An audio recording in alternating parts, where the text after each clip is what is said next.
ini saya akan menjelaskan mengenai hubungan hukum humaniter dengan peperangan di Solferino.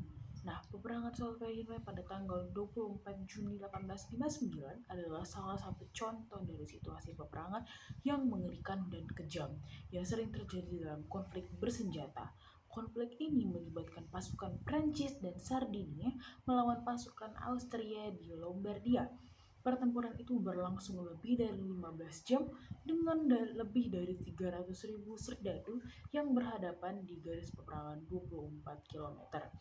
Dalam konteks hukum humaniter internasional, peperangan seperti ini menimbulkan banyak pertanyaan dan perhatian tentang perlindungan hak asasi manusia dan kemanusiaan.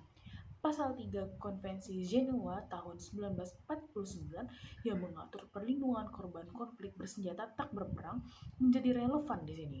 Pasal ini menetapkan prinsip-prinsip dasar kemanusiaan yang harus dipatuhi oleh semua pihak dalam konflik bersenjata, termasuk perlindungan terhadap orang-orang yang tidak lagi bertempur, perlakuan yang manusiawi terhadap para tawanan perang, dan larangan terhadap tindakan kekerasan yang tidak perlu terhadap penduduk sipil. Dalam hal tersebut terdapat banyak sekali deskripsi tentang kekejaman perang, termasuk pembunuhan massal, perlakuan tidak manusiawi terhadap tawanan perang, dan pelanggaran terhadap hak-hak kemanusiaan.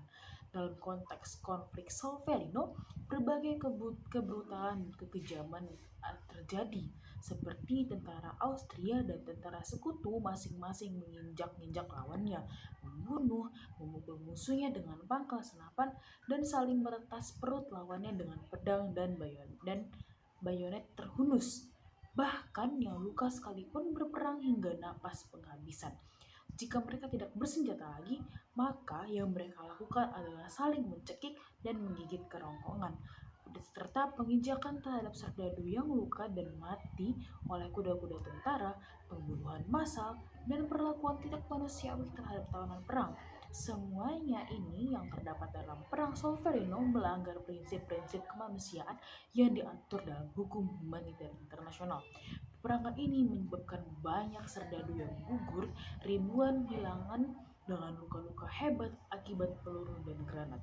Oleh karena itu, peperangan di Solferino menjadi contoh yang menunjukkan pentingnya penerapan hukum humaniter internasional dalam situasi bersenjata untuk melindungi hak asasi manusia dan mengurangi penderitaan yang disebabkan oleh perang. Selanjutnya, narator menceritakan tentang peperangan yang mengerikan dan menunjukkan tentang pengorbanan dan keberanian para prajurit dari berbagai bangsa. Meskipun terjadi kehancuran dan penderitaan, masih ada tindakan belas kasihan dan kesetiaan yang mengharukan, seperti ketika seorang ofisir Hongaria menyelamatkan seorang letnan Prancis yang terluka. Selain itu, pengorbanan wanita-wanita kantin yang turut membantu di medan perang juga patut dihargai. Semua itu menunjukkan sisi kemanusiaan yang tetap bersinar di tengah kekejaman perang. Battle of Solferino terjadi pada tahun 1512, jauh sebelum pembentukan hukum humaniter internasional atau International Humanitarian Law modern. Konsep perlindungan terhadap warga sipil dan aturan-aturan tentang perilaku yang sesuai selama konflik bersenjata belum sepenuhnya dikembangkan pada masa itu. Namun, demikian salah satu prinsip utama hukum humaniter internasional adalah perlindungan terhadap warga sipil yang tidak terlibat konflik, dan selain itu, prinsip-prinsip International Humanitarian Law juga mencakup perlindungan terhadap orang-orang yang terluka atau jatuh ke tangan musuh. Pada masa itu, perawatan terhadap tentara yang terluka mungkin tidak seefisien dan seefektif pada saat ini. Dan hal itu dibuktikan oleh buku yang dituliskan oleh J. Henry Dunant yang menggambarkan mengenai orang-orang yang luka, baik telah dibalut lukanya maupun yang belum, terus dikumpulkan dan diangkut oleh bagian tata usaha dengan usungan atau kursi yang diikatkan di atas pelana keledai ke rumah sakit lapangan. Dari sana mereka dikirim ke kota atau ke pusat yang terdekat dari tempat mereka mendapatkan luka tersebut. Tiap-tiap gereja, biara, lapangan umum, jalan besar atau jalan kecil di kampung-kampung semuanya dijadikan rumah sakit sementara. Orang-orang yang luka itu banyak dibawa ke Carpenedolo, ke Castel Goffredo, Medola, Guidizilo, Volta, dan tempat-tempat di sekelilingnya, tetapi yang terbanyak dibawa ke Castiglione. Sedang yang luka ringan juga menyeret dirinya sendiri dengan susah payah Kereta-kereta dorong yang membawa mereka itu panjang berderet-deret dan isinya ialah serdadu-serdadu, opsir rendahan, dan bahkan opsir dari seluruh pangkat bercampur aduk di sana. Di antaranya ada serdadu pasukan berkuda, serdadu berjalan, serdadu meriam, dan mereka semua berdarah-darah, berpakaian robek-robek, dan tertutup oleh debu. Di belakang kereta-kereta itu berjalan rombongan keledai yang berlari-lari kecil sehingga orang-orang luka yang diangkutnya berteriak-teriak kesakitan. Dari Castiglione, orang-orang yang luka itu sebetulnya akan dibawa ke rumah sakit di Brescia, Cremona, Bergamo, dan Milan supaya dapat dirawat dengan baik dan dioperasi apabila perlu. Tetapi orang-orang Austria telah mengangkut semua kendaraan di daerah itu dan karena alat-alat pengangkut angkatan perang Prancis sama sekali tidak cukup untuk jumlah orang yang besar, mereka harus menunggu di ambulans-ambulans lapangan selama 2 atau 3 hari sebelum dapat diangkut ke Castiglione. Kesibukan di Castiglione tak dapat dituliskan. Kota itu seluruhnya telah menjadi rumah sakit yang sangat besar untuk serdadu Prancis dan Austria.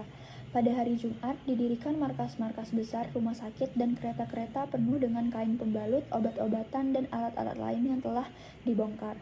Penduduk kota menyumbangkan sebuah selimut dari kain linen dan kasur-kasur yang dapat diberikannya.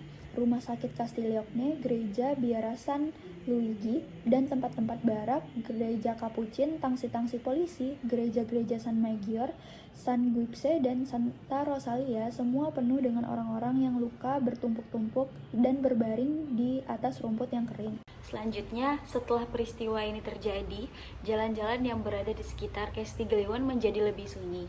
Tempat yang terluang mulai ada, sebab banyak orang yang sudah berangkat dan meninggal.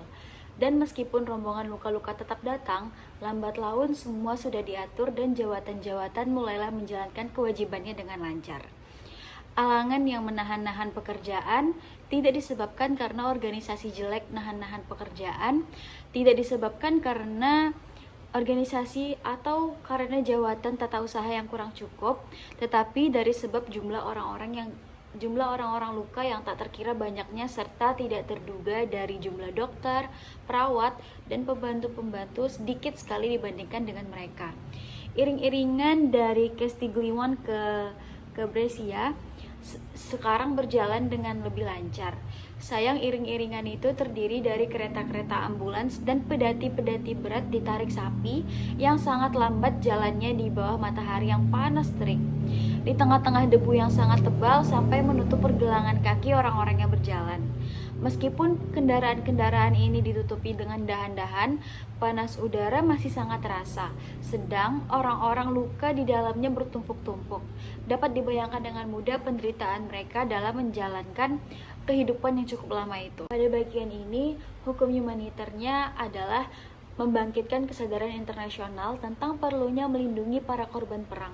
Penderitaan yang terjadi di Solferino menyebabkan meningkatnya kesadaran internasional tentang pentingnya melindungi para korban perang dan mendorong negara-negara untuk mengadopsi prinsip-prinsip hukum humaniter dalam konflik bersenjata.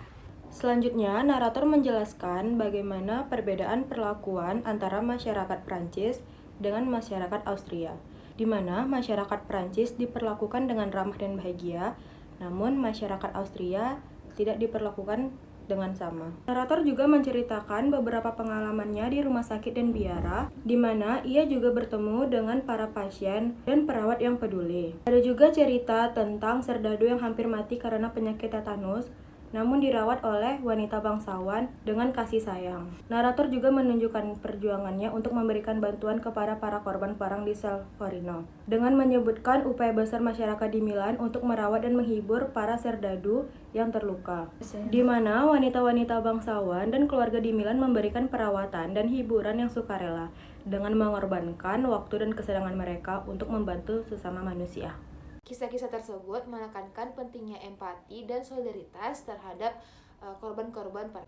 Mulai dari opsir Austria yang kejam hingga Sersan Zouave yang kehilangan kakinya serta perwira yang menolak bantuan untuk membantu orang lain yang lebih membutuhkannya.